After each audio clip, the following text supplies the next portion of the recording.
नमस्ते नमस्कार जय हिंद दोस्तों, स्वागत है आपके अपने YouTube चैनल पीसीएस मेकर पे। तो देखिए फ्रेंड्स, हम लोग ज्ञान बिंदु जीएस एकेडमी का जो आपका पेड कोर्स का फ्रेंड्स ये आपका प्रैक्टिस सेट है और उसमें टोटल नंबर ऑफ क्वेश्चन 50 है फ्रेंड्स। इसको 50 मत समझिएगा, ये आपको इसको डबल कर लीजिए, यानी कि 100 क्वेश्चन आपको मैं करवाता हूँ। और देखिए फ्रेंड्स, ये सबसे इंपॉर्टेंट है आपका कि जो बीपीएससी एग्जाम, आपका बिहार एसएससी, बिहार पुलिस और बिहार दरोगा का जो वैकेंसी आने वाला है उस सभी एग्जाम के लिए बहुत ज़्यादा इंपॉर्टेंट है फ्रेंड्स। तो प्लीज़ वीडियो को शुरू से लेकर अंत तक जरूर देखिए, वीडियो को मिस मत कीजिएगा। इससे पहले मैंने आपको टेस्ट थर्ड तक अपलोड कर दिया है फ्रेंड्स। अगर आप नहीं देखोगे फ्रेंड्स तो एक बार प्लेलिस्ट विजिट कीजिए, वहाँ पे आपको दिख जाएगा फ्रेंड्स। और ये टेस्ट देना आप लोगों के लिए बहुत इंपॉर्टेंट है, क्योंकि ये आपका टेस्ट फ्रेंड्स इतने अच्छे है क्योंकि इसका मैं चारों एक्सप्लेनेशन जो इसका ऑप्शन है मैं अच्छे से एक्सप्लेन करता हूँ। तो देखते हैं आज का हमारा फर्स्ट क्वेश्चन, बहुत इंपॉर्टेंट क्वेश्चन है। अच्छा बताइए कि तकला मकान जो मरुस्थल है वो कहाँ अवस्थित है। तो सबसे पहले आपको पता है फ्रेंड्स कि तकला मकान मरुस्थल है फ्रेंड्स, वो ना चीन में स्थित है। ठीक है, और आपको पता है कि चीन जो है कहाँ पे, तो एशिया में, यानी कि राइट आंसर इस जगह ऑप्शन नंबर डी हो जाएगा, यानी कि यह एशिया में स्थित है। तकला मकान मरुस्थल एशिया में स्थित है। ठीक है, अगर बात करते हैं यहाँ पे फ्रेंड्स से आपका अफ्रीका में, तो आपको पता है कि ये जो हमारा जो सहारा मरुस्थल है वो क्या है, तो यह विश्व का सबसे बड़ा मरुस्थल है सहारा मरुस्थल। कहाँ पे स्थित है, तो अफ्रीका में स्थित है, याद रखिएगा। अगला क्वेश्चन, अगला पॉइंट है अगला है आपका ऑप्शन ऑस्ट्रेलिया। तो ऑस्ट्रेलिया में पता है कि ग्रेट सैंडी मरुस्थल ऑस्ट्रेलिया में है, और यूरोप में फ्रेंड्स आपका कोई भी मरुस्थल नहीं है। अगर हम बात करते हैं कि एक और मरुस्थल आप लोग सुने होंगे, गोबी मरुस्थल, ये चीन और मंगोलिया में स्थित है। गोबी, ये क्वेश्चन आता है कि गोबी मरुस्थल कहाँ पे, तो चीन और मंगोलिया में स्थित है। और ये विश्व का सबसे ठंडा मरुस्थल है गोबी मरुस्थल, और एशिया का सबसे बड़ा मरुस्थल कौन सा है, तो गोबी मरुस्थल है। अगर हम बात करते हैं क्या कि इसका राइट आंसर क्या हो जाएगा फ्रेंड्स, तो ऑप्शन नंबर हो जाएगा डी। ध्यान रखिएगा, बहुत अच्छा क्वेश्चन है फ्रेंड्स, मैं एक्सप्लेन अच्छे से करता हूँ। 2 नंबर क्वेश्चन है कि भारत का सबसे पूर्वी भाग कौन सा है। तो देखिए फ्रेंड्स, आपको ना ये ऑप्शन 4 दिख रहे होंगे, तो इसमें से आप ज़्यादातर जाइएगा तो सारे 82 डिग्री पूर्वी देशांतर पे जाइएगा। तो ये आपका बिल्कुल ये 100% आपका गलत हो जाएगा, क्योंकि फ्रेंड्स देखिए ये पूछ रहा है कि भारत का सबसे पूर्वी भाग कौन सा है। तो देखिए ये जो आप सारे 82 डिग्री पूर्वी देशांतर जो पूछ रहे हैं ना, ये जो फ्रेंड्स है ना, ये भारत का मानक समय रेखा है। ध्यान रखिएगा, ये सारे 82 डिग्री पूर्वी देशांतर है, ये भारत का मानक समय रेखा, ये ध्यान रखिएगा। यहाँ पे मैं कन्फ्यूजन आपको क्लियर कर दिया हूँ। अगर हम बात करते हैं भारत के पूर्वी भाग की, तो देखिए अगर हम बात करते हैं क्या कि जीरो देशांतर रेखा जो है वो पूरे पृथ्वी को 2 भागों में बांटता है। तो याद रखिएगा कौन सा, तो 0 डिग्री देशांतर जो है वो पूरे पूरे पृथ्वी को 2 भागों में बांटता है। ठीक है, एक होता है पूर्वी देशांतर और दूसरा है पश्चिमी देशांतर। अगर हम बात करते हैं देशांतरों की, तो देशांतर रेखाओं की संख्या है फ्रेंड्स वो कितना है, तो 360 है, ये भी याद रखिएगा। अगर हम बात करते हैं क्या कि देखिए अगर हम बात करते हैं क्या कि सबसे पूर्वी भाग कौन सा है, तो सबसे पूर्वी भाग जो हमारा है वो 97 डिग्री 25 मिनट पूर्वी देशांतर है भारत का सबसे पूर्वी भाग। लेकिन फ्रेंड्स सर क्वेश्चन है कि भारत का सबसे पश्चिमी भाग कौन सा है, कितना है, तो 68 डिग्री 7 मिनट पूर्वी, ये जो है भारत का सबसे पश्चिमी भाग है। याद रखिए 68 डिग्री 7 मिनट, ठीक, सबसे पश्चिमी भाग है भारत का, ये भी याद रखिएगा। ठीक है फ्रेंड्स, चलिए नेक्स्ट क्वेश्चन देखते हैं हम लोग। अगला क्वेश्चन आपका 3 नंबर क्वेश्चन देखिएगा कि हिमालय के प्रादेशिक विभाजन को उसके लंबाई के अनुसार सही अवरोही क्रम में सजा। देखिए पहले अवरोही क्रम और आरोही क्रम समझ लीजिए। अवरोही क्रम का मतलब क्या, पहले बड़ा, फिर उससे छोटा, फिर उससे छोटा और सबसे लास्ट में सबसे छोटा। ठीक है, तो देखिए ध्यान से। तो देखिए फ्रेंड्स, अगर हम बात करते हैं क्या कि हिमालय के प्रादेशिक विभाजन की, तो अगर हम बात करते हैं कि हिमालय के प्रादेशिक विभाजन को किसने बांटा, तो सर सिडनी बुराड ने बांटा था। हिमालय को 4 वर्गों में विभाजित किया था। याद रखिए किसने, तो सर सिडनी बुराड ने। कौन कौन सा, याद, पंजाब हिमालय, कुमायूं हिमालय, नेपाल हिमालय और असम हिमालय में बांटा था। अब देखिए फ्रेंड्स, अगर हम बात करते हैं पंजाब हिमालय की, देखिए पंजाब हिमालय की लंबाई आप लोग कॉपी में नोट डाउन कर लीजिए फ्रेंड्स। ठीक है, पंजाब हिमालय की लंबाई कितनी है, तो 560 किलोमीटर है। कुमायूं हिमालय की लंबाई जो है फ्रेंड्स वो कितना है, तो याद रखिए कुमायूं हिमालय की जो लंबाई है वो आपका 320 किलोमीटर है। ठीक है, अगर हम बात करते हैं नेपाल हिमालय की, तो इसकी लंबाई है आपका 800 किलोमीटर। अगर हम बात करते हैं असम हिमालय की, तो इसकी लंबाई है 750 किलोमीटर। देखिए फ्रेंड्स, यहाँ पे अगर अवरोही क्रम की बात करें तो यहाँ पे 3 4 1 2 इसका right answer option number C हो जाएगा। लेकिन बात करते हैं पंजाब हिमालय, तो पंजाब हिमालय फ्रेंड्स जो है वो सिंधु नदी से सतलुज नदी तक है। ठीक है, कुमायूं हिमालय जो है फ्रेंड्स वो सतलज से काली नदी तक है। नेपाल हिमालय है वो काली नदी से तीस्ता नदी तक है। और असम हिमालय फ्रेंड्स आपके तीस्ता नदी से दिहांग या ब्रह्मपुत्र नदी के क्षेत्र में स्थित है। तो ये भी आप लोग ध्यान रखिएगा। अगला आपका 4 नंबर कि नीलगिरी का सबसे ऊंची चोटी कौन सी है। तो देखिए नीलगिरी की जो सबसे फ्रेंड्स ऊंची चोटी है ना वो है आपका डोडा बेटा। अगर इसकी ऊंचाई की बात करें तो 2637 मीटर इसकी ऊंचाई है। याद रखिए डोडा बेटा की।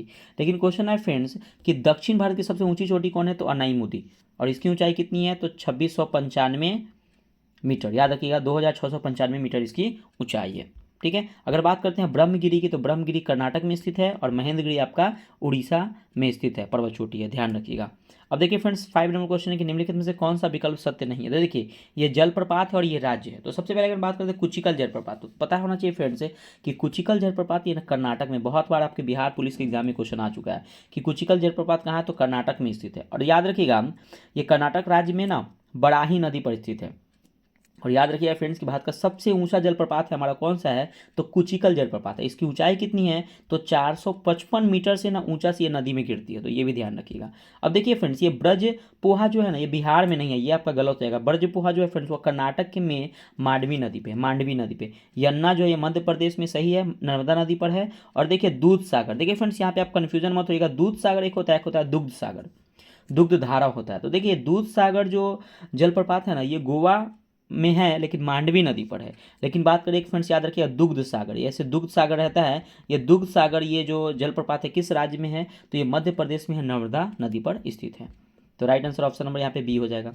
अगला 6 नंबर की, भारत सरकार द्वारा जल संसाधन परिषद का गठन कब किया गया। तो देखिए ये जो गठन किया गया ना फ्रेंड्स वो कब किया गया, तो ये किया गया 1983 में किया गया।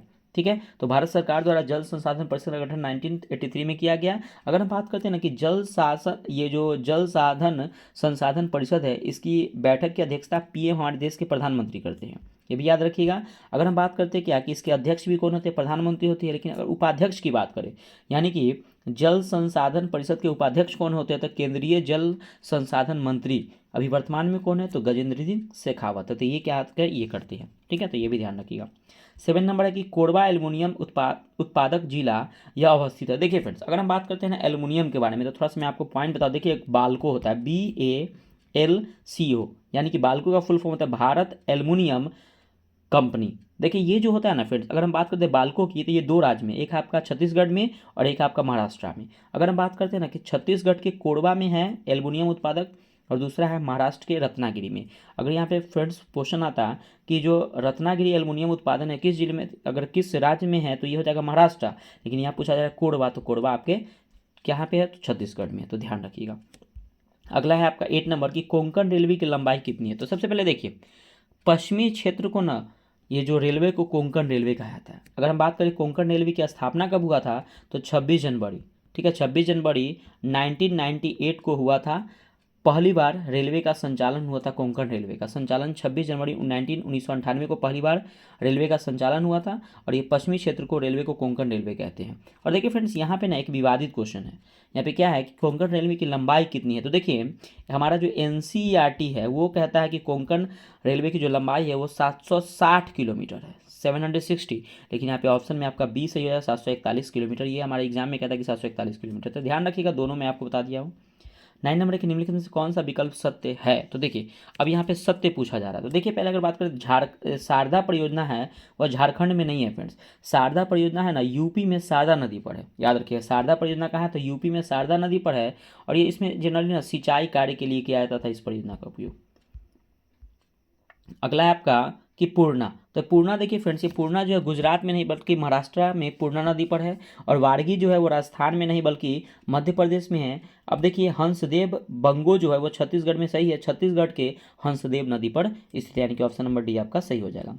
10 नंबर क्वेश्चन है क्या कि संजय डुबरी बाघ अभ्यारण्य किस राज्य में है। तो देखिए ये जो संजय डुबरी बाघ अभ्यारण्य की बात करें तो ये मध्य प्रदेश में है फ्रेंड। ठीक है, अगर हम बात करते हैं मध्य प्रदेश में, तो आपको पता है कि सबसे ज़्यादा बाघों की संख्या कहाँ पे, तो मध्य प्रदेश में। तो याद रखिएगा कि सबसे ज़्यादा बाघ मध्य प्रदेश में, इसका नंबर कितना है, तो 750, यानी कि 785 है मध्य प्रदेश में बाघों की संख्या। उसके बाद कर्नाटक में है फ्रेंड्स 563, और उसके बाद कर्नाटक के बाद उत्तराखंड में है 560, और उसके बाद महाराष्ट्र में है 444। तो ये 444 आई थिंक ये डेटा याद रखिएगा कि सबसे ज़्यादा बाघों की संख्या मध्य प्रदेश में है, उसके बाद कर्नाटक, उत्तराखंड, उसके बाद महाराष्ट्र। ये क्रम याद रखिएगा, ऐसे एग्जाम में आता है।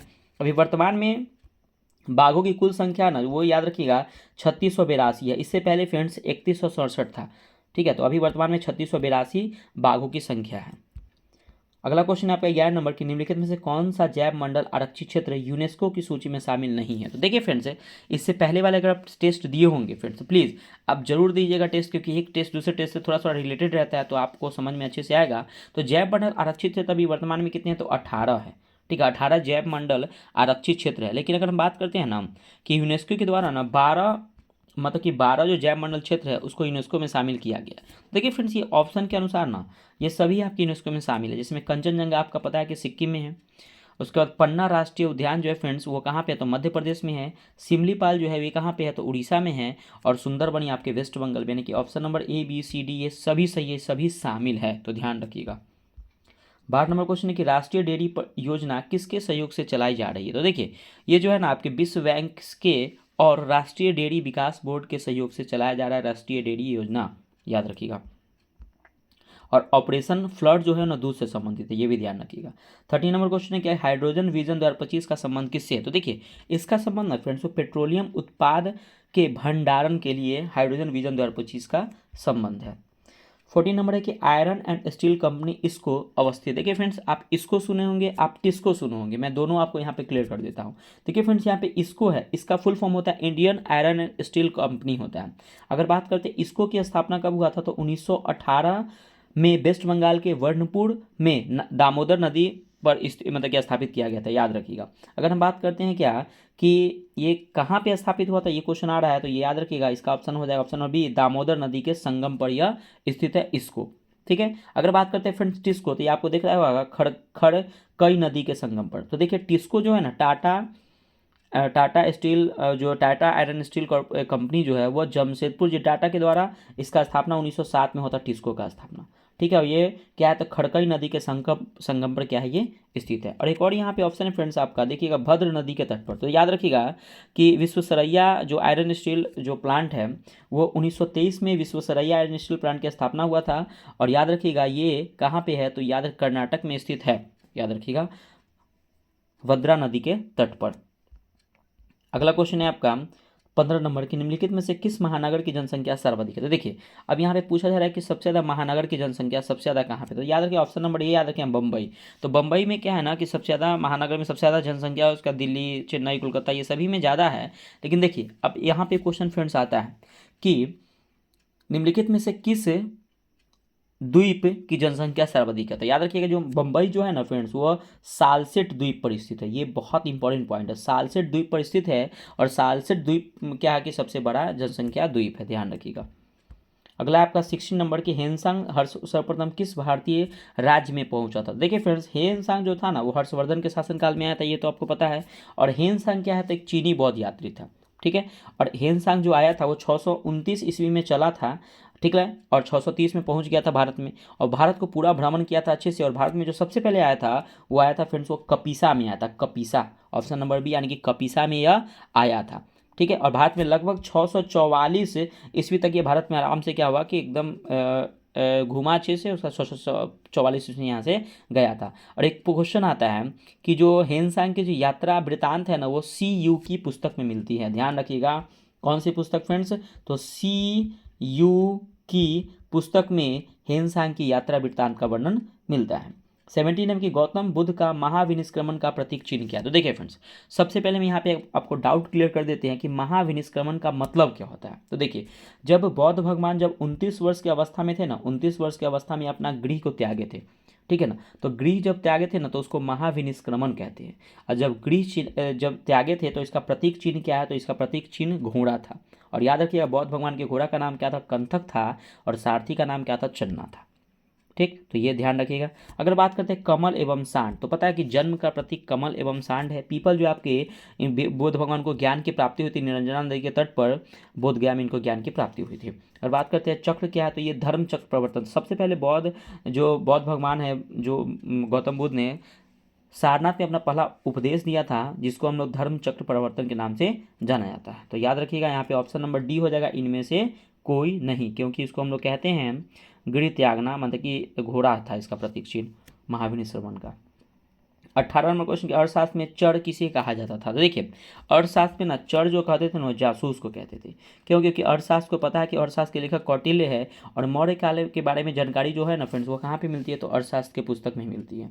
अगर हम बात करते हैं कि मार्ग निर्माण अधिकारी, तो देखिए ये एग्रोनोमई जो थे वो मार्ग निर्माण अधिकारी को कहते थे, एग्रोनोमई। अगर बात करते हैं कमिश्नर को, तो कमिश्नर को फ्रेंड्स हम लोग प्रदेष्टा कहा जाता था। ठीक है, तो ये ध्यान रखिएगा। और बड़े अधिकारी के लिए तीर्थ शब्द का उपयोग किया था। तो बड़े जो भी अधिकारी थे उसको उसके लिए हम लोग ना तीर्थ तीर्थ शब्द का प्रयोग किया जाता था। और ये क्वेश्चन याद रखिएगा कि मौर्य वंश का महान शासक कौन था, तो अशोक था। ये बहुत इंपॉर्टेंट क्वेश्चन, मौर्य मत टिक कीजिएगा, अशोक था। और मौर्य वंश में तीर्थों की संख्या कितनी थी, ये याद रखिएगा 18 था, और अध्यक्ष की संख्या कितनी थी, 26 थी। ध्यान रखिएगा, डिटेल में मैंने फ्रेंड्स आपको बता दिया ताकि आपको एग्जाम में क्वेश्चन ना छूटे। इसी से रिगार्डिंग मैं आपको सोचता हूँ कि आपका एग्जाम में अच्छा मार्क्स है। तो प्लीज़ फ्रेंड्स कमेंट करके बताइएगा फ्रेंड्स की वीडियो कैसा लगा, क्योंकि देखिए आप लोगों के लिए मैं इतना मेहनत कर रहा हूँ, क्योंकि सोच रहा हूँ कि आपका एक भी क्वेश्चन ना छूटे फ्रेंड्स। ये 50 क्वेश्चन मत समझिएगा, ये 100 से भी ज़्यादा क्वेश्चन है, आप सोच रहे हैं फ्रेंड्स, ठीक है। तो प्लीज़ कमेंट करके बताइएगा कि वीडियो कैसा लगा। प्लीज़ फ्रेंड्स आप किसी भी, अगर आपका जो भी स्टडी ग्रुप चैनल होगा तो उसमें जरूर शेयर कीजिएगा फ्रेंड्स। मैं आप लोगों के लिए डेली टेस्ट प्रोवाइड करता हूँ, तो प्लीज़ आप उसमें जरूर सेंड कीजिएगा। देखते हैं 19 नंबर क्वेश्चन की, कुषाण काल में सर्वाधिक विकास किस क्षेत्र में हुआ था। तो देखिए कुषाण काल, अगर यहाँ पे देखिए फ्रेंड्स से क्वेश्चन यहाँ पे है कि कुषाण काल में अगर पूछे कि सर्वाधिक न रहे कि कुषाण काल में विकास किस क्षेत्र में हुआ था, तो याद रखिएगा ये वास्तुकला में और साहित्य कला दोनों में हुआ था। लेकिन पूछे कि कुषाण काल में सर्वाधिक विकास किस में होता था, वास्तुकला में इसका सर्वाधिक विकास हुआ था, ठीक है। और याद रखिए कुषाण काल में ही क्या हुआ था ना कि बुद्ध की मूर्तियां बनाई जाने लगी थी। ध्यान रखिएगा ये भी बात, ठीक है। अगर हम बात करते हैं क्या कि कुषाण काल, तो एक फ्रेंड से क्वेश्चन आता है कि स्वर्ण काल किस काल को कहा जाता है, तो गुप्त काल को हम लोग स्वर्ण काल कहते हैं, आपको पता है। लेकिन अगर ऑप्शन में गुप्त काल न रहे फ्रेंड्स, तो यहाँ कुषाण काल को टिक कीजिएगा कि कुषाण काल को स्वर्ण काल कहा जाता है, तो ये भी ध्यान रखिएगा। अगला क्वेश्चन देखिए फ्रेंड्स, अगला क्वेश्चन है आपका 20 नंबर कि सोमपुर महाविहार का निर्माण किसके द्वारा करवाया गया था। देखिए सबसे पहले ने सोमपुर महाविहार का आप नाम सुन रहे हैं, तो ये भारत तुरंत में नहीं है ना, बिहार में है। ये फ्रेंड्स आपके बांग्लादेश में स्थित है, ये पहला नंबर पॉइंट। अगर हम बात करते हैं सोमपुर महाविहार का ना, तो सोमपुर महाविहार का निर्माण जो है ना, ये धर्मपाल के द्वारा करवाया गया था। धर्मपाल वही धर्मपाल है जो विक्रमशिला विश्वविद्यालय की स्थापना किए थे, वही धर्मपाल की बात कर रहे हैं, ठीक है। अगर हम बात करते हैं सोमपुर जो महाविहार है ना, बौद्ध धर्म को समर्पित है ये महाविहार, ठीक है। अगर बात करते हैं अशोक की, तो फ्रेंड्स आपको पता है कि श्रीलंका में बौद्ध धर्म का प्रचार अशोक नहीं किए थे, ठीक है। अगर बात करते हैं हर्षवर्धन की, तो हर्षवर्धन पता है कि कन्नौज में क्या हर्षवर्धन क्या किए थे फ्रेंड्स कि बौद्ध धर्म का जो, ऐसा कहा जाता है कि 5वीं जो बौद्ध संगीति हुआ था वो हर्षवर्धन ने करवाया था, कन्नौज में करवाया था, ये ध्यान रखिएगा, ठीक है। अगर हम बात करते हैं क्या, तो इसका right answer option number C आपका सही हो जाएगा। 21 नंबर के ट्रिपल अलायंस में निम्न से कौन सा देश शामिल नहीं था। तो देखिए इसमें जो फ्रेंड्स ना इटली शामिल है, जर्मनी है, ऑस्ट्रिया हंगरी है, लेकिन आपका जापान शामिल नहीं है। तो ट्रिपल अलायंस का जो निर्माण हुआ था 1882 में, यानी कि 1882 ईस्वी में इसका निर्माण हुआ था। अगला 22 नंबर की गुलाबों का युद्ध किस देश में हुआ था। तो गुलाबों का युद्ध हुआ कब था, तो याद रखिए 1455 ईस्वी में गुलाबों का युद्ध हुआ था, और कहाँ हुआ था, ये ब्रिटेन में हुआ था। 23 नंबर क्वेश्चन है कि जहांगीर की मृत्यु कहाँ हुई थी। देखिए फ्रेंड्स जहांगीर की अगर बात करते हैं, तो जहांगीर की मृत्यु जो हुई थी ना, वो लाहौर के निकट भीमबाड़ में हुई थी। जो भीमबाड़ अभी वर्तमान में कहाँ है, तो फ्रेंड्स पाकिस्तान में है। और जहांगीर की मृत्यु कब हुई थी, तो अक्टूबर 1627 में हुआ था, जहांगीर की मृत्यु हुई थी, तो ये भी ध्यान रखिएगा, ठीक है। और जहांगीर का जो मकबरा है वो कहाँ, वो भी लाहौर में स्थित है। अगर बात करते हैं फ्रेंड्स यहाँ पे आपका एक ऑप्शन है अहमदनगर। तो देखिए औरंगजेब की जो मृत्यु हुई थी ना, वो अहमदनगर में हुई थी 1707 ईस्वी में, ये भी याद रखिएगा, ठीक है। अगर हम बात करते हैं आगरा में, तो आगरा में याद रखिएगा कि आगरा में क्या हुआ था, तो आगरा में जो हुआ था वो 1530 ईस्वी में बाबर का जो मृत्यु हुई थी वो आगरा में हुई थी 1530 ईस्वी में, ध्यान रखिएगा, ठीक है। आगरा के आराम बाग में हुआ था बाबर की मृत्यु हुई थी, मतलब कि वहाँ पे दफनाया गया था आगरा में। लेकिन बाद में क्या हुआ कि बाबर को ना बाद में काबुल में दफनाया गया था, याद रखिए काबुल में दफनाया गया था। अगर बात करते हैं फतेहपुर सीकरी की फ्रेंड्स, तो याद रखिएगा कि अकबर का जो मकबरा है ना वो फतेहपुर सीकरी में है, और 1605 ईस्वी में फतेहपुर सीकरी की स्थापना किसने किया था, तो अकबर ने किया था। 1605 ईस्वी में फतेहपुर सीकरी की स्थापना अकबर ने किया था। अगला क्वेश्चन आपका 24 नंबर के, सिकंदर लोदी ने आगरा शहर की स्थापना कब की थी। तो सिकंदर लोदी ने आगरा शहर की स्थापना जो की थी फ्रेंड्स वो कब की थी, तो ये डेट याद रखिएगा फ्रेंड्स, ये किए थे 1504 ईस्वी में, ये भी ध्यान रखिएगा। अगला क्वेश्चन है आपका 25 नंबर की, अरविंद घोष की प्रसिद्ध पुस्तक न्यू लैम्प फॉर ओल्ड किस वर्ष प्रकाशित हुई थी। तो देखिए फ्रेंड्स यहाँ पे क्वेश्चन ऐसे आ सकता है कि न्यू लैम्प फॉर ओल्ड किसकी पुस्तक है, तो ये अरविंद घोष की है। और इसका जो प्रकाशन हुआ था फ्रेंड्स वो 1893 ईस्वी में हुआ था, 1893 में। अगर बात करें कि अरविंद घोष की और बहुत सारी पुस्तक, जिसका नाम है सावित्री है, लाइफ डिवाइन पुस्तक की रचना ये अरविंद घोष ने की थी, अरविंद घोष ने की थी, ठीक है। अब देखिए फ्रेंड्स अरविंद घोष के बारे में थोड़ा सा जान लेते हैं कि अरविंद घोष का जो जन्म हुआ था वो कब हुआ था, तो 15 अगस्त 1872 ईस्वी को कलकत्ता में हुआ था, इनका जन्म हुआ था, ठीक है। अगर बात करते हैं क्या ओरिवेल आश्रम की स्थापना ना अरविंद घोष ने पौंडीचेरी में किए थे। और याद रखिएगा कि इनका मृत्यु भी क्या हुआ था कि पौंडीचेरी में हो गया था। 1950 ईस्वी में क्या हुआ था कि इनका डेथ भी हो गया था। अगला आपका 26 नंबर की सभ्यता और नैतिकता नामक पुस्तक की रचना किसके द्वारा किया गया था। देखिए फ्रेंड्स, पुस्तक की रचना जो किसने थी वो सैयद अहमद खान ने किया था। और याद रखिएगा ये सभ्यता और नागरिकता ना हिंदी में अनुवाद किया गया है, मतलब क्या कि नहजीब अल अखलाक को हिंदी में कहा जाता है सभ्यता और नैतिकता। याद रखिएगा नहबीब उल अखलाल को हिंदी में सभ्यता और नैतिकता कहा जाता है। और याद रखिएगा सैयद अहमद खान से फ्रेंड्स एक पॉइंट है कि इस्लाम धर्म का राजा राम मोहन राय सैयद अहमद खां को कहा जाता है। याद रखिएगा अलीगढ़ आंदोलन चलाए थे किसने, तो सैयद अहमद खान ने इसको चलाए थे। अब देखिए फ्रेंड्स यहाँ पे आपका स्वामी विवेकानंद है। अगर हम बात करते हैं क्या स्वामी विवेकानंद ने वर्तमान भारत राजयोग कर्मयोग पुस्तक की रचना की थी। अबुल कलाम आज़ाद पता है कि अल हिलाल, इंडिया विंस फ्रीडम, ये सभी पुस्तक की रचना अल हिलाल ने अबुल कलाम आज़ाद ने की थी। अगला क्वेश्चन है आपका 27 नंबर, किसके शासनकाल में भारत में अंग्रेजी शिक्षा आरंभ की गई थी। देखिए अंग्रेजी शिक्षा की बात करें ना फ्रेंड्स, यहाँ पे ऑप्शन के अकॉर्डिंग यहाँ पे ऑप्शन नंबर डी हो जाएगा लॉर्ड विलियम बेंटिंग। यानी कि लॉर्ड विलियम बेंटिंग का जो कार्यकाल था वो वायसराय थे, वो 1828 से लेकर 35 तक ये वायसराय थे। और याद रखिएगा अंग्रेजी शिक्षा का आरंभ 1835 में ही हुआ था, ये भी ध्यान रखिएगा। तो यानी कि right answer option number D हो जाएगा। और आपको पता है कि भारत के प्रथम गवर्नर जनरल कौन थे, तो लॉर्ड विलियम बेंटिंग थे। ठीक है, अब देखिए यहाँ पे लॉर्ड वेलिंगटन है। तो देखिए कांग्रेस के ना 1915 के जो मुंबई अधिवेशन में कौन शामिल हुए थे, तो लॉर्ड वेलिंगटन शामिल हुए थे। कांग्रेस का जो 1915 में जो अधिवेशन हुआ था मुंबई में, उसमें शामिल कौन हुए थे, लॉर्ड वेलिंगटन हुए थे। लॉर्ड ऑकलैंड की फ्रेंड्स अगर हम बात करते हैं तो देखिए अगर लॉर्ड ऑकलैंड की बात करते हैं तो देखिए लॉर्ड ऑकलैंड क्या हुआ था कि जो ग्रैंड ट्रंक रोड है जो शेरशाह सूरी ने बनवाया था, तो इसका मरम्मत 1839 ईस्वी में लॉर्ड ऑकलैंड ने ही करवाए थे। ठीक है, तो ये भी ध्यान रखिएगा। और लॉर्ड डलहौजी की बात करें फ्रेंड्स, तो लॉर्ड डलहौजी आपको पता है कि लॉर्ड डलहौजी के शासनकाल में क्या हुआ था कि रेलगाड़ी की मतलब चली थी, और जो डाक अधिनियम लॉर्ड डलहौजी ने पारित किया था, तो ये भी ध्यान रखिएगा।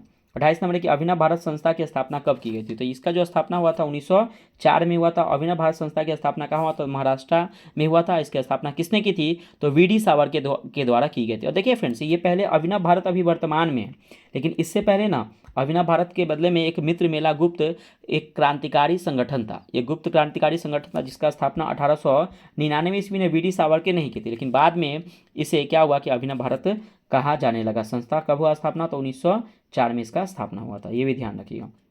29 नंबर की 1857 क्रांति में फतेहपुर में विद्रोह को दबाने वाला ब्रिटिश नायक कौन था, तो इसका जो फ्रेंड्स इसका जो राइट आंसर हो जाएगा ना ऑप्शन नंबर सी, यानी कि जनरल रेनॉल्ड। तो जो 1857 क्रांति फतेहपुर यूपी में जो विद्रोह हुआ था, इसको दबाने का काम किसने किया था, तो जनरल रेनॉल्ड ने किया था। अब देखिए कर्नल नील, ऑप्शन ए है यहाँ पे। तो देखिए इलाहाबाद क्षेत्र में जो आपका 1857 का विद्रोह हुआ था ना, उसको दबाया था कौन, तो कर्नल नील ने। अगर बात करते हैं क्या कि विसेंट आयर, तो बिहार में जो विद्रोह हुआ था ना उसको दबाने का काम विसेंट आयर ने किया था। और कैंपबेल कानपुर में और लखनऊ में जो हुआ था उसको दबाने का श्रेय कैंपबेल को जाता है। 30 नंबर है क्या कि मेवाड़ भील आंदोलन कब हुआ था, तो फ्रेंड्स ये जो हुआ था ना 1922 में हुआ था मेवाड़ भील आंदोलन। और याद रखिएगा इसका मेवाड़ भील आंदोलन का नेतृत्व किसने किए थे, तो मोतीलाल तेजावत के नेतृत्व में हुआ था। मोतीलाल तेजावत के नेतृत्व में मेवाड़ भील आंदोलन का नेतृत्व हुआ था।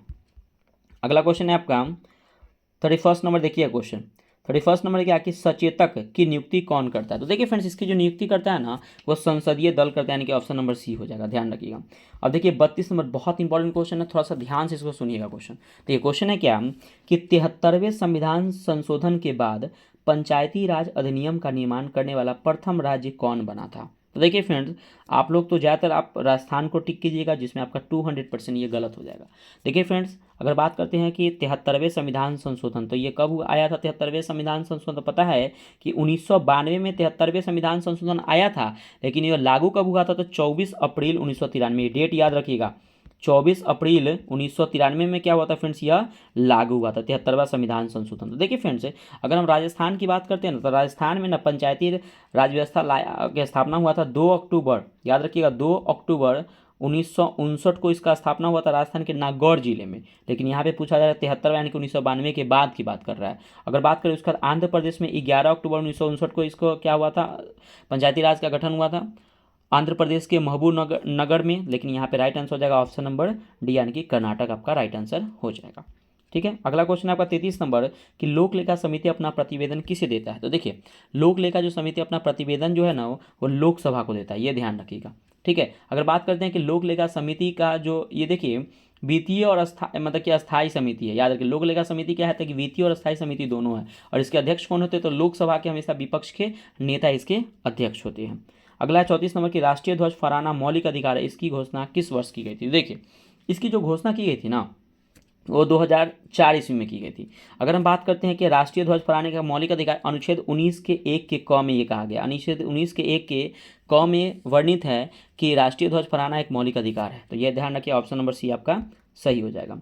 35 नंबर क्वेश्चन की विधानसभा के सत्रावसान का आदेश किसके द्वारा दिया जाता है। तो इसका जो आदेश जो दिया जाता है फ्रेंड्स वो राज्यपाल के द्वारा दिया जाता है। ठीक है। अगर हम बात करते हैं अनुच्छेद आपको 174 अनुच्छेद आपको 174 पढ़ना है, 174 अनुच्छेद 174 में पढ़ना है कि राज्यपाल विधानसभा के सत्र को आहूत कर सकता है, सत्रावसान कर सकता है, विघटन कर सकता है, लेकिन कब, मुख्यमंत्री के सलाह पर। ठीक है, तो ये भी ध्यान रखिएगा। तो यहाँ पे ऑप्शन नंबर आपका बी हो जाएगा। 36 नंबर की मंत्रालयों में वित्तीय संसाधनों का आवंटन कौन करता है। तो इसका आवंटन जो है फ्रेंड्स कौन करता है तो वो वित्त मंत्रालय के द्वारा किया जाता है, यानी कि ऑप्शन नंबर आपका सी हो जाएगा। अगला 37 नंबर के निम्नलिखित में से कौन से प्रधानमंत्री पद ग्रहण करते समय विधानसभा का सदस्य था पूछा जा रहा है फ्रेंड्स। तो कौन था, तो याद रखिए एचडी देवगौड़ा थे। लेकिन अगर बात करें पीवी नरसिम्हा राव की तो जब पीएम बने थे तो किसी सदन के सदस्य नहीं थे। अगर चौधरी चरण सिंह की बात करते हैं तो कभी लोकसभा में गए ही नहीं, तो यहाँ के ऑप्शन नंबर बी हो जाएगा। अगला आपका 38 नंबर कि राष्ट्रपति द्वारा कार्यकारी मुख्य न्यायाधीश की नियुक्ति होता है जो, तो याद रखिए ये होता है जो, तो सर्वोच्च न्यायालय के अन्य न्यायाधीश की। ठीक है। अगर हम बात करते हैं क्या कि अनुच्छेद 126 आपको एक पढ़ना है, अनुच्छेद 126 126 अनुच्छेद 126 में कहा गया है कि सुप्रीम कोर्ट के मतलब कार्यकारी न्यायाधीश होंगे। अगर हम बात करते हैं फ्रेंड्स वर्तमान में न्यायाधीशों की संख्या कितनी है तो पता है 34 न्यायाधीश है, लेकिन याद रखिएगा कि 34 न्यायाधीश में से 33 अन्य न्यायाधीश होते हैं और एक होते हैं आपके मुख्य न्यायाधीश होते हैं, तो ये भी ध्यान रखिएगा। अगला क्वेश्चन आपका 39 नंबर की शिक्षा के अधिकार एक मौलिक अधिकार है। तो देखिए शिक्षा का अधिकार एक मौलिक अधिकार है, अनुच्छेद जो है 21 के क में ये कहा गया है कि शिक्षा का अधिकार क्या है, एक मौलिक अधिकार है। तो अगर हम बात करते हैं क्या समानता के अधिकार के अंतर्गत ये अनुच्छेद 14 से 18 में वर्णित है। अगर हम बात करते हैं स्वतंत्रता के अधिकार के अंतर्गत ये अनुच्छेद 19 से 22 में वर्णित है। अगर हम बात करें शोषण के विरुद्ध अधिकार तो अनुच्छेद 23 और 24 में वर्णित है, यानी कि right answer option number B होगा स्वतंत्रता के अधिकार के अंतर्गत। 40 नंबर क्वेश्चन है कि निम्नलिखित में से किस अनुच्छेद में राज्य परिषद के मंत्रियों के शपथ, योग्यता, उत्तरदायित्व एवं कार्यकाल की चर्चा है। तो देखिए फ्रेंड्स ये किस अनुच्छेद में ये आपको वर्णित किया गया है, तो इसका राइट आंसर हो जाएगा ऑप्शन नंबर फ्रेंड्स यहाँ पे डी हो जाए, यानी कि अनुच्छेद 164 में फ्रेंड्स ये आपके वर्णित किया गया है, यानी कि ऑप्शन नंबर डी हो जाएगा 164। ठीक है। अगर हम बात करते हैं क्या कि 163 में क्या है, तो अनुच्छेद 163 में कहा गया है कि राज्यपाल को उसके कार्यों में सलाह देने के लिए मंत्रिपरिषद होगा। अनुच्छेद 165 में क्या है फ्रेंड्स, तो राज्य सरकार की महाधिवक्ता का वर्णन है जिसकी नियुक्ति राज्यपाल करता है। अगर बात करें अनुच्छेद 169 में तो याद रखिए कि विधान परिषद का गठन या समाप्त का वर्णन किया गया अनुच्छेद 169 में। देखिए फ्रेंड्स विधान परिषद से एक पॉइंट आपको याद होना चाहिए कि देखिए हमारे जो विधान परिषद जो है 6 राज्य में है। यह 6 राज्य कौन सा है जिसमें सबसे ज़्यादा पॉपुलेशन है, यानी कि सबसे ज़्यादा पॉपुलेशन यूपी में है, महाराष्ट्र में, उसके बाद बिहार। तो ये तीनों याद रखिएगा। चौथा याद रखिए आंध्र प्रदेश, तेलंगाना और कर्नाटक, यानी कि 6 राज्य आपको याद रखना है। अगला आपका 41 नंबर की 5वीं अनुसूची में निम्नलिखित में से कौन सी राज्य की अनुसूचित क्षेत्र के शासन प्रशासन का विवरण नहीं है। तो देखिए पहले 5वीं से पहले हमको 6ठी अनुसूची पढ़ लेते हैं। देखिए फ्रेंड्स 6ठी अनुसूची में AMTM, ये ट्रिक याद रखिए AMTM, यानी कि असम, मेघालय, त्रिपुरा, मिजोरम। मणिपुर हमेशा ऑप्शन में देता है, मणिपुर को टिक मत कीजिएगा। तो देखिए ये असम, मेघालय, त्रिपुरा, मिजोरम के राज्यों, अनुसूचित क्षेत्र और जनजातीय क्षेत्र के प्रशासन के बारे में बताता है। तो यहाँ पे ऑप्शन नंबर आपका सी हो जाएगा, यानी कि मिजोरम। तो राइट आंसर मिजोरम हो जाएगा। अगला क्वेश्चन है 42 नंबर की किस संविधान संशोधन अधिनियम के तहत अनुच्छेद 239 ख जोड़ा गया है। तो याद रखिएगा इसका जो राइट आंसर हो जाएगा ऑप्शन नंबर क्या हो जाएगा, तो ऑप्शन नंबर फ्रेंड्स हो जाएगा ऑप्शन नंबर डी, यानी कि 27वें संविधान संशोधन। ये कब आया था 27वां, तो 1971 में हुआ था। देखिए फ्रेंड्स इसमें क्या बताया गया है कि केंद्र शासित प्रदेश के जो संवैधानिक प्रमुख होते हैं ना, कौन होते हैं, प्रशासक होते हैं या उपराज्यपाल होते हैं या मुख्य आयुक्त के द्वारा अनुच्छेद 239 ख में इसमें जोड़ा गया है। तो याद रखिएगा। अगला क्वेश्चन है आपका 43 नंबर की प्रथम वित्त आयोग के अध्यक्ष कौन थे? तो देखिए, प्रथम वित्त आयोग से पहले अगर हम बात करते हैं क्या कि प्रथम वित्त आयोग की स्थापना कब हुआ था? तो 1981 में हुआ था। इसके अध्यक्ष थे केसी नियोगी थे। अभी वर्तमान में 16 वित्त आयोग का स्थापना हो चुका है। 16वीं वित्त आयोग का स्थापना हुआ था 31 दिसंबर 2023 को स्थापना हुआ था। इसके जो अभी वर्तमान में अध्यक्ष कौन है? अरविंद पनगड़िया है, जो अभी आपकी हाल ही किसी एग्जाम में क्वेश्चन आया था। 44 नंबर की सूचना का अधिकार अधिनियम कब पारित हुआ था? ये जो फ्रेंड्स आपको पारित हुआ 2005 में पारित हुआ, यानी कि अनुच्छेद ऑप्शन नंबर सी आपका सही हो जाएगा। 45 नंबर की निम्नलिखित में से कौन सा विषय संवर्धित सूची का नहीं है? तो देखिए, मूल नियंत्रक है, सड़क परिवहन है, जनसंख्या नियंत्रक है, सुरक्षा जो है फ्रेंड्स आपके संघ सूची के अंतर्गत आते हैं। 46 नंबर है कि कबड्डी किस परिसर में खिलाया जाता है? तो कबड्डी कोर्ट में खिलाया जाता है। अगला 47 नंबर के भारत में ट्राइसेम कार्यक्रम की शुरुआत किस वर्ष की गई थी? तो इसकी शुरुआत की गई थी 1979 ईस्वी में इसकी शुरुआत की गई थी। अगला क्वेश्चन है आपका 48 नंबर की निम्नलिखित में से किसके तहत अंतर्राष्ट्रीय मुद्रा कोष दुनिया की रैंकिंग तय करता है? तो याद रखिएगा, सकल राष्ट्रीय आय के आधार पर अंतर्राष्ट्रीय मुद्रा कोष IMF जो है वो दुनिया की रैंकिंग तय करता है।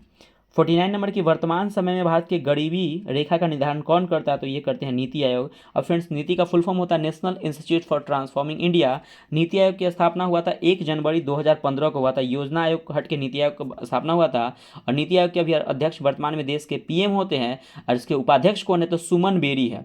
और नीति आयोग के पहले उपाध्यक्ष कौन है? तो अरविंद पनगड़िया इसके पहले उपाध्यक्ष थे। ठीक है, ये भी याद रखिएगा। ठीक है, और नीति आयोग के अभी CEO कौन है वर्तमान में? तो VR सुब्रमण्यम क्या है? तो नीति आयोग के वर्तमान में CEO है। और लास्ट क्वेश्चन है 50 नंबर की, भारत में सिक्के जारी करने के लिए अधिकृत कौन होता है? देखिए फ्रेंड्स, भारत में जो सिक्का जारी करता है ना, वो वित्त मंत्रालय जारी करता है। लेकिन अगर नोट जारी करने की बात करें तो RBI। और याद रखिएगा, 1 रुपये का जो नोट होता है ना, उस पर सिग्नेचर किसका होता है? तो फाइनेंस मिनिस्टर यानी कि वित्त मंत्रालय का होता है। बाकी 1 रुपये से जितने भी ऊपर का नोट होता है उस पर RBI के गवर्नर अभी वर्तमान में कौन है? तो शक्तिकांत दास है, तो उनका सिग्नेचर उस पर रहता है। तो देखिए फ्रेंड्स, यहाँ पे उम्मीद कर रहे हैं कि आपको जितने भी पॉइंट आपको मैं बताएं आपको समझ में आया होगा फ्रेंड्स। तो प्लीज़ वीडियो कैसा लगा कमेंट करके बताइएगा फ्रेंड्स, क्योंकि मैं डेली आप लोगों के लिए वीडियो प्रोवाइड करता हूँ। एक अगर क्योंकि देखिए फ्रेंड्स, ये टेस्ट जो होते हैं ना अल्टरनेट अभी हो रहे थे, इसीलिए मैं आपको 1-2 दिन लेट से ला रहा वीडियो। तो प्लीज़ वीडियो को मिस मत कीजिएगा, शुरू से लेकर वीडियो को अंत जोड़ देखिएगा। इसका PDF चाहिए तो टेलीग्राम में जुड़ जाइए, मैं इसको PDF प्रोवाइड कर दूंगा। ठीक है फ्रेंड्स, मिलते हैं नेक्स्ट वीडियो में। बाय बाय, जय हिंद दोस्तों।